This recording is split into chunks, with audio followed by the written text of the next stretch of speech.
দেশ TV sports আওয়ারে সবাইকে আমন্ত্রণ। সঙ্গে আছি আমি রাফিউল ইসলাম রাতুল। শুরুতেই জানাবো ক্রিকেটের খবর।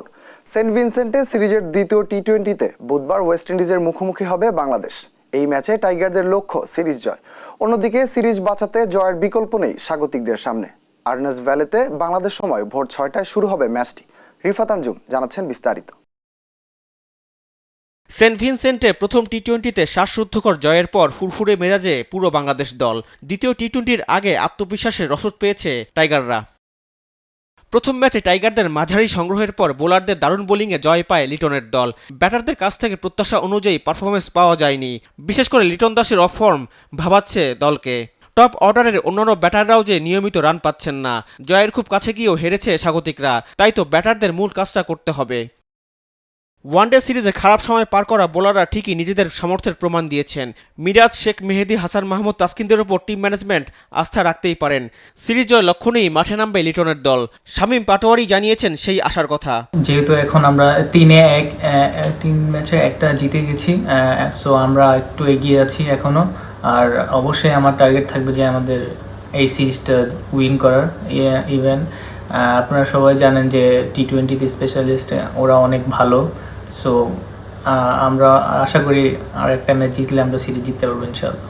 প্রথম টি-20তে ব্যাট হাতে অবদান রাখা শামীম জানিয়েছেন দলের জন্য ভালো কিছু করতে আত্মবিশ্বাসী তিনি। 1 বছর পর এসেছি, অনেক ভালো লেগেছে। ফার্স্ট অফ অল আমার এই ইনিংসটা অনেক দরকার ছিল আমার জন্য, ইভেন আমার টিমের জন্য অনেক দরকার ছিল।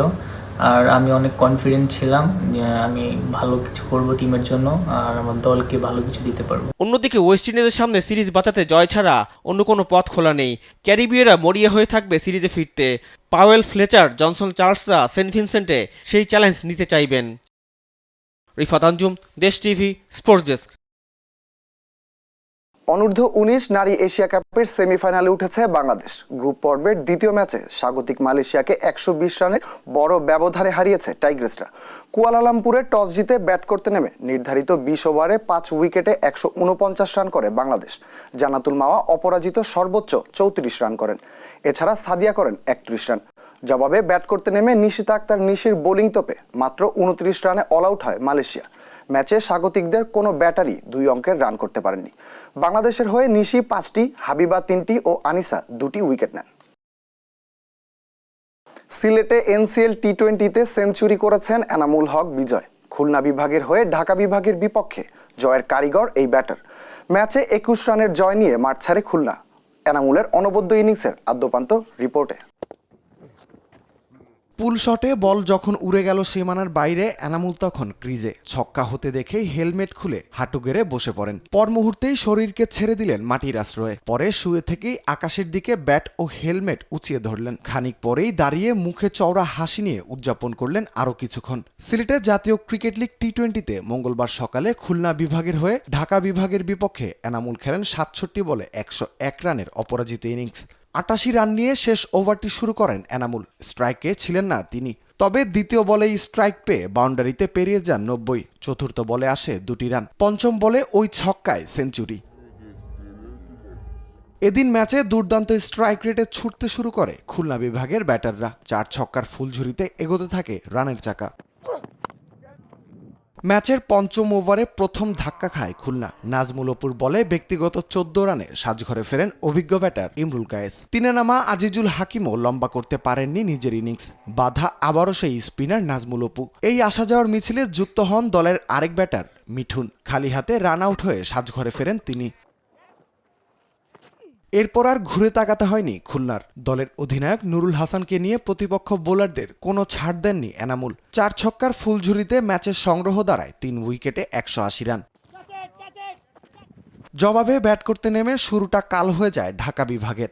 দলীয় 32 রানে 3 উইকেট হারিয়ে ব্যাকফুটে চলে যায় সাইফ হাসানের দল। ম্যাচ ধরে খেলার চেষ্টায় আবারও ব্যর্থ হন ব্যাটার আরিফুল ইসলাম। 22 বলে 19 রান করে সাজঘরে ফেরেন তিনি।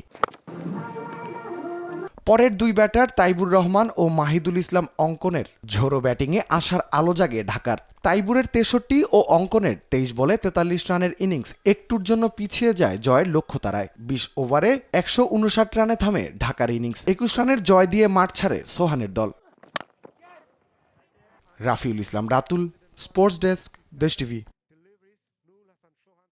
ওয়েস্ট ইন্ডিজ দলের বড় দায়িত্ব পেলেন ড্যারেন সামি। সাদা বলের কোচ থেকে এবার টেস্ট দলের প্রধান কোচের দায়িত্ব পেলেন দুইবারের টি-20 বিশ্বকাপ জয়ী এই কিংবদন্তি। ওয়ানডে ও টি-20তে ইতিমধ্যেই কোচের দায়িত্ব পালন করছিলেন সামি। তার অধীনে ওয়ানডেতে 28 ম্যাচে 15টি ও টি-20তে 25 ম্যাচের 20টিতে জয় পেয়েছে ক্যারিবীয়রা। এবছরের মে মাসে সাদা বলের কোচ হিসেবে দায়িত্ব নেওয়ার পর থেকেই নজর কাড়েন তিনি। এবার সেই তালিকায় যুক্ত হলো টেস্ট ক্রিকেট। 2025 সালের এপ্রিল থেকে টেস্ট দলের দায়িত্ব আনুষ্ঠানিকভাবে গ্রহণ করবেন স্যামি। ওয়েস্ট ইন্ডিজ ক্রিকেটের পরিচালক মাইলস এক সংবাদ সম্মেলনে এই ঘোষণা দিয়েছেন। হ্যামিল্টনে সিরিজের তৃতীয় টেস্টে ইংল্যান্ডকে হারিয়ে হোয়াইট ওয়াশ এড়িয়েছে নিউজিল্যান্ড। ইংলিশদের 423 রানের বড় ব্যবধানে হারিয়েছে কিউইরা। 658 রানের বিশাল টার্গেটে ব্যাট করতে নেমে 2 উইকেটে 18 রান নিয়ে চতুর্থ দিনের খেলা শুরু করে ইংল্যান্ড। কিউই বোলারদের নিয়ন্ত্রিত বোলিংয়ে প্রতিরোধ করতে পারেননি ইংলিশরা।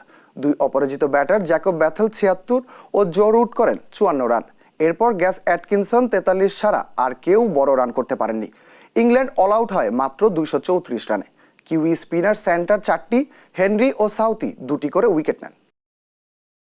ব্রিসবেনে সিরিজের তৃতীয় টেস্টের চতুর্থ দিন শেষে অস্ট্রেলিয়ার চেয়ে 193 রানে পিছিয়ে ভারত। প্রথম ইনিংসে অজিদের করা 445 রানের জবাবে 9 উইকেটে 252 রান তুলে দিন শেষ করে ভারতীয়রা। 4 উইকেটে 51 রান নিয়ে চতুর্থ দিন শুরু করে রোহিত শর্মার দল। ফলো অন এড়াতে ভারত করতে হবে আরও 246 রান।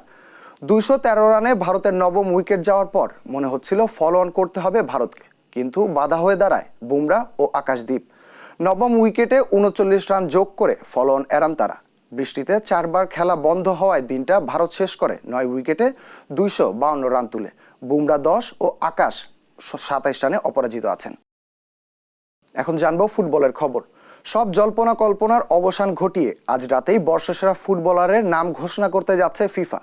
ফিফা দ্য বেস্ট অ্যাওয়ার্ডের জন্য গেল সপ্তাহে সংক্ষিপ্ত তালিকা প্রকাশ করেছে বিশ্ব ফুটবল সংস্থা। 2024 বিশ্বকাপের 2 বছর পূর্তির আগের দিন কাতারের দোহায় জমকালো এই আয়োজনে অংশ নেবেন ফুটবল বিশ্বের সেরা তারকারা। বিস্তারিত ডেস্ক রিপোর্টে। ব্যালন ডিওর দৌড়ে ভিনিসিয়াস জুনিয়র এগিয়ে থাকলেও শেষ পর্যন্ত তা উঠে স্প্যানিশ মিডফিল্ডার রদ্রির হাতে।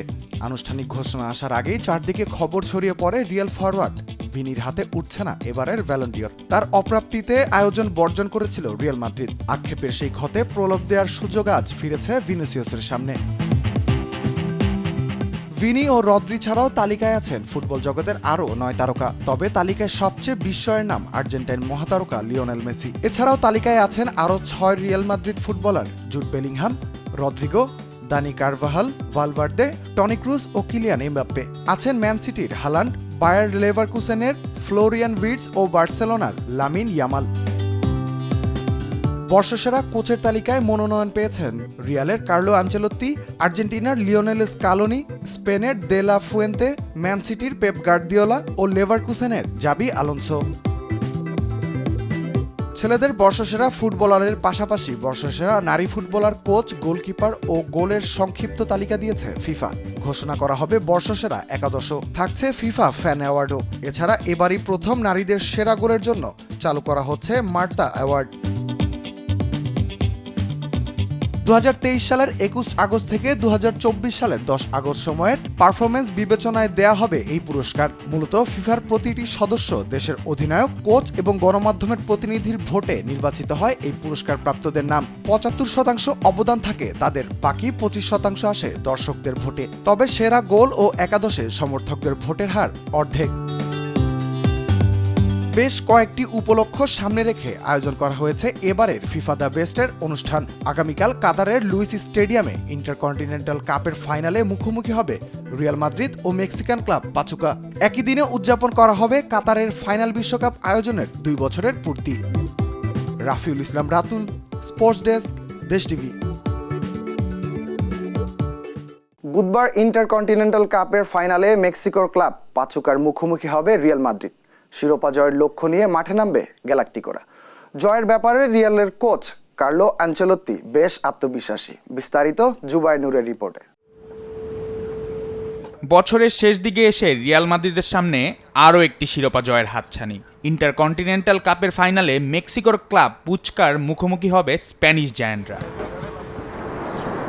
2024 সালে দারুণ সময় কাটানোর রিয়াল মাদ্রিদ ইন্টারকন্টিনেন্টাল কাপ জিতেই বছর শেষ করতে চায়। হেড কোচ আনচেলত্তি 90-এর দশকে এসি মিলানের হয়ে দুবার ইন্টারকন্টিনেন্টাল কাপ জিতিয়েছিলেন। এবার রিয়ালের হয়েও একই কীর্তি গড়তে চান তিনি। গত মৌসুমে আমরা দুর্দান্ত খেলেছি এবং এটি সেই সাফল্যের একটি চূড়ান্ত পুরস্কার। বিশ্বব্যাপী আমাদের অসংখ্য সমর্থক রয়েছে যারা আমাদের আরেকটি শিরোপা জিততে দেখতে চান। একজন কোচ হিসেবে আমার জন্য এটি অত্যন্ত গুরুত্বপূর্ণ, কারণ এটি প্রমাণ করে যে আপনি পূর্ববর্তী মৌসুমে দারুণ কাজ করেছেন। রিয়ালের গোলরক্ষক থিবো কর্তোয়া এই ফাইনালকে চ্যালেঞ্জ হিসাবে দেখছেন।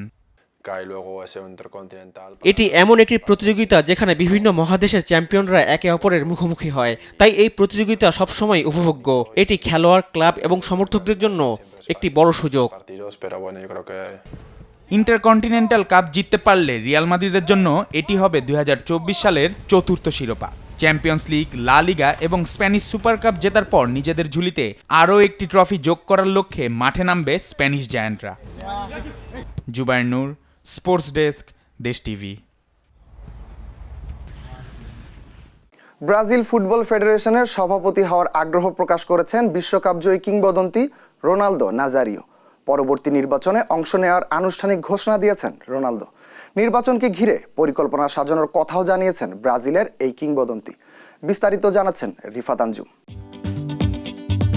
কদিন ধরেই গুঞ্জনটা বাতাসে ভাসছিল, ব্রাজিল ফুটবল কনফেডারেশনের সভাপতি হতে চান রোনালদো নাজারিও। এর মধ্যে একবার নিজের ইচ্ছার কথাও প্রকাশ করেছিলেন তিনি। তবে এবার আনুষ্ঠানিকভাবে সিবিএফ এর সভাপতি নির্বাচনে প্রতিদ্বন্দ্বিতার প্রস্তুতি শুরুর কথা জানিয়েছেন সর্বকালের অন্যতম সেরা ফুটবলার। 2025 সালের মার্চ থেকে 2026 সালের মার্চের মধ্যে সিবিএফ এর সভাপতি পদে নির্বাচন অনুষ্ঠিত হওয়ার কথা রয়েছে। এর মধ্যে সোমবার নির্বাচনে প্রতিদ্বন্দ্বিতা করার ঘোষণা দিয়ে এখনই নির্বাচনী উত্তাপ ছড়িয়ে দিচ্ছেন রোনালদো। সিবিএফ এর সভাপতি পদে নির্বাচন করতে রোনালদোর অন্তত 4টি স্টেট ফেডারেশন এবং 4টি ক্লাবের সমর্থন প্রয়োজন হবে। সেই সমর্থন জোগাড়ে ব্রাজিল জুড়ে চষে বেড়ানোর ঘোষণা দিয়েছেন তিনি। এই সফরে সমর্থন আদায়ের জন্য রোনালদো সংশ্লিষ্ট ব্যক্তিদের রাজি করানোর চেষ্টা করবেন বলে জানিয়েছেন। এই ঘোষণার মধ্যে দিয়ে ক্লাব ফেডারেশনের সভাপতিদের বার্তা দিতে চাই যে আমি সিবিএফ এর সভাপতি পদের প্রার্থী। আমার দারুণ পরিকল্পনা আছে। কেউ ভোট দেওয়ার প্রতিশ্রুতি দেওয়ার আগে আমি সবার সঙ্গে ব্যক্তিগতভাবে আলাপ করতে চাই। আমি তাদের প্রত্যেকের ভাবনা জানতে ব্রাজিল জুড়ে ভ্রমণ করব। একাধিক ক্লাবের মালিকানায় থাকায় রোনালদো জানিয়েছেন সব বাদ দিয়ে এই মুহূর্তে সিবিএফ এর নির্বাচনে প্রতিদ্বন্দ্বিতা ছাড়া আর কিছুই নাকি ভাবতে চাচ্ছেন না কিংবদন্তি এই ফুটবলার। ব্রাজিল ফুটবলের সর্বোচ্চ কর্তা হয়ে দেশের ফুটবলের গৌরব পুনরুদ্ধার করতে চান রোনালদো। আমার মধ্যে অনেক তাড়না কাজ করছে। সবচেয়ে বড় তাড়না হচ্ছে ব্রাজিলের ফুটবলকে আবারও বিশ্বস্তরে ফিরিয়ে আনা। আমার সঙ্গে যা হচ্ছে সেটা হলো মানুষ আমাকে রাস্তায় দাঁড় করিয়ে খেলায় ফিরে আসতে বলে, কারণ জাতীয় দলের অবস্থা এখন খুব একটা ভালো জায়গায় নেই। মাঠে ও মাঠের বাইরে সবকিছুই ঠিক নেই। ব্রাজিল ফুটবল কনফেডারেশনের সভাপতি পদে এনদালো রদ্রিগেজের মেয়াদ শেষ হবে 2026 সালের মার্চে, কিন্তু এক বছর আগেই অর্থাৎ 2025 সালের মার্চেই নির্বাচনের দ্বার উন্মুক্ত হয়ে যাবে। সব দিক মাথায় রেখে এখনই পরিকল্পনা গুছিয়ে ফেলছেন সাবেক এই রিয়াল মাদ্রিদ তারকা। সাবেক ফুটবলারদের এবং সত্যিকারের নায়কদের কথা শোনা হবে আমার ম্যানেজমেন্টের গুরুত্বপূর্ণ একটি বিষয়। আমার লক্ষ্য থাকবে ব্রাজিলের কিংবদন্তি ফুটবলারদের সামনে নিয়ে আসা। আমি চাই সিবিএফকে ব্রাজিলের সবচেয়ে পছন্দের একটি প্রতিষ্ঠান হিসেবে প্রতিষ্ঠিত করতে। এর আগে গত মাসে রোনালদো সিবিএফ এর সভাপতি হওয়ার ইচ্ছার খবর সামনে এসেছিল। রিফাত আঞ্জুম, দেশ টিভি, স্পোর্টস ডেস্ক। ইউরোপের বড় 4 ফুটবল আসর ইংলিশ প্রিমিয়ার লিগ, স্প্যানিশ লা লিগা, ইতালিয়ান সিরিয়া ও জার্মান বুন্দেসলিগায় জমে উঠেছে 2024-25 মৌসুম। চেলসির টানা জয়, আতলেতিকোর দাপট, আতালান্তার রেকর্ড গড়া পারফরম্যান্স ও ম্যানচেস্টার সিটির ব্যর্থতায় জমজমাট ইউরোপিয়ান ফুটবল।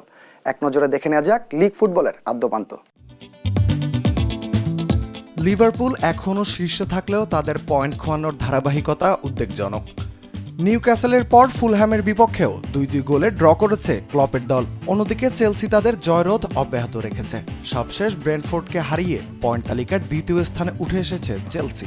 মাত্র 2 পয়েন্টের ব্যবধান রেখে চেলসি শিরোপার লড়াইয়ে লিভারপুলের ঘাড়ে নিঃশ্বাস ফেলছে। এদিকে দুর্দশা কাটছে না পেপ গার্দিওলার ম্যান সিটির। ডার্বিতে 87 মিনিট পর্যন্ত এগিয়ে থেকেও হার মানতে হয়েছে ম্যানচেস্টার ইউনাইটেডের কাছে। সিটির এই হার তাদের অবস্থানকে আরও নড়বড়ে করেছে। পয়েন্ট তালিকায় 5ম স্থানে নেমে গেছে সিটি।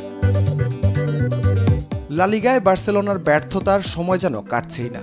লেগানেসের কাছে 1-0 গোলের পরাজয় তাদের জন্য আরও চাপ বাড়িয়েছে। অন্যদিকে আতলেতিকো মাদ্রিদ টানা ষষ্ঠ জয় তুলে নিয়ে বার্সার সমান 38 পয়েন্টে দাঁড়িয়ে আছে। অপরদিকে রিয়াল মাদ্রিদ রায়ো ভায়েকানোর সঙ্গে 3-3 গোলে ড্র করে শীর্ষে ওঠার সুযোগ হারিয়েছে। সব প্রতিযোগিতা মিলিয়ে টানা 11 ম্যাচে অপরাজিত থাকা আতলেতিকো আছে তাদের সেরা ফর্মে। ইতালিতে রাজত্ব করছে আতালান্তা। সিরিয়াতে প্রথম 6 ম্যাচে সাদামাটা পারফরমেন্সের পর টানা 10 ম্যাচে জয় তুলে ইতিহাস গড়েছে দলটি। কালিয়ারিকে হারিয়ে 16 ম্যাচে 37 পয়েন্ট নিয়ে শীর্ষ অবস্থান আতালান্তার। দ্বিতীয় স্থানে থাকা নাপোলি সমান ম্যাচে 35 পয়েন্ট নিয়ে প্রতিদ্বন্দ্বিতা করছে। ইন্টার মিলান 31 পয়েন্ট নিয়ে পিছিয়ে, তবে হাতে রয়েছে 2টি ম্যাচ।